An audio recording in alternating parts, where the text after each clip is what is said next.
Bonjour Monsieur Girard, Bonjour monsieur, je vous présente Thomas et donc Thomas. et on va vous présenter notre travail lent, comme vous dites. Alors c'est parti.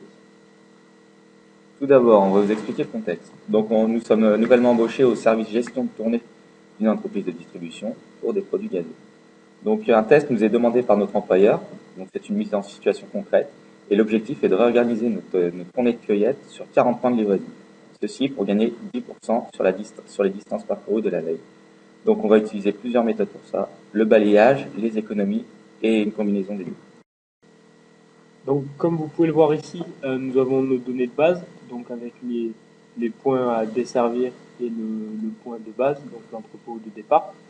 Donc il y a déjà 12 tournées qui sont préétablies, qui nous sont données, donc pour une distance totale de 1302 km. L'objectif de 10% de réduction nous amène à passer sous la barre des 1171 km.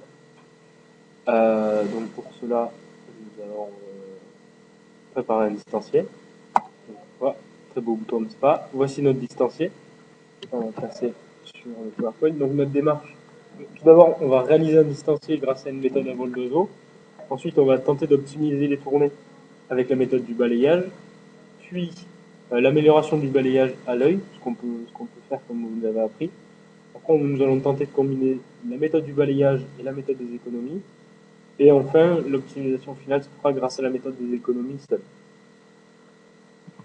Donc là, vous pouvez voir notre distancier, donc réalisé grâce à la méthode à vol d'oiseau, à partir de racines.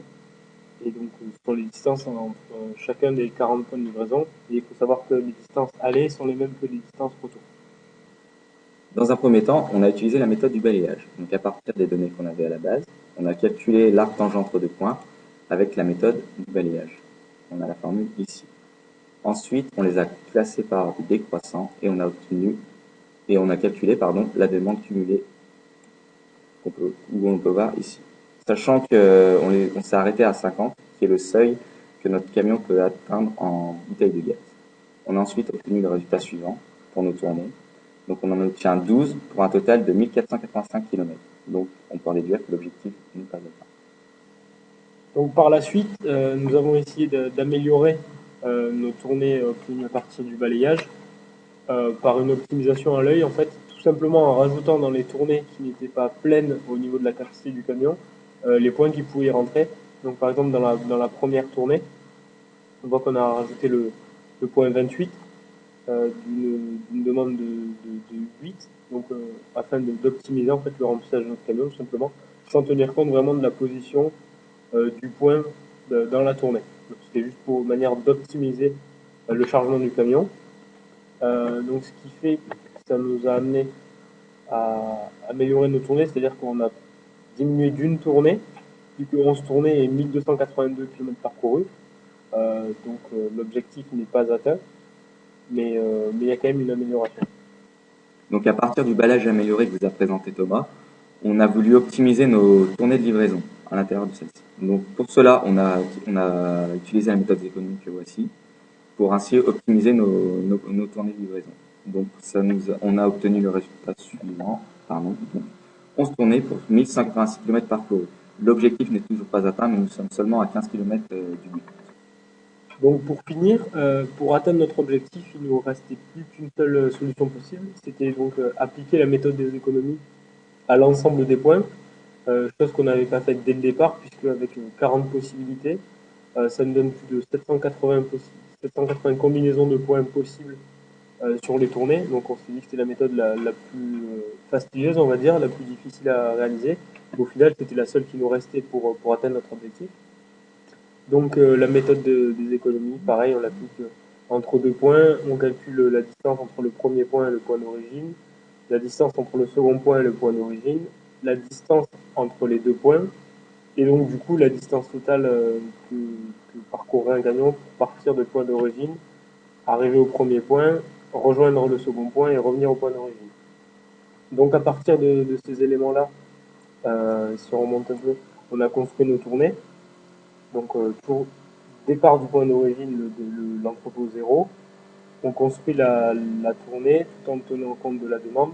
Et donc en parallèle, viennent se construire toutes les tournées pour aboutir au résultat final. Donc 11 tournées au total, 1150 km parcourus. Donc l'objectif était de 1171, l'objectif est atteint. On voit que les tournées paraissent assez homogènes, on va dire. Au total, donc, nous réalisons un gain de 11,62% par rapport aux 10% demandés, ce qui représente plus de 150 km économisés. Donc on a atteint l'objectif avec la méthode des économies. On vous a fait un petit tableau récapitulatif. Donc on a déterminé le nombre de chauffeurs. Pour cela, sachant que la durée était de 10 heures maximum par chauffeur, on les a classés en fonction de nos durées de chargement. Donc Thomas va vous faire un petit récapitulatif. Donc 3 chauffeurs se partagent les 11 tournées. Au total, la distance parcourue de 1150 km, comme on l'a dit. 90% de taux de remplissage en moyenne. Pour ça, il faut 28 heures et 26 minutes pour les parcourir. Et le coût total s'élève à 3740,43 dollars canadiens là, pour couvrir tous les points de livraison. Donc voilà, c'est déjà fini. 6 minutes 30, ça passe vite. Donc on espère que ça vous a plu. Et voilà, on vous souhaite bonne continuation. Et on vous laisse avec un petit lien de musique que vous reconnaîtrez et qui vous fera plaisir. Merci beaucoup, à bientôt. Au revoir.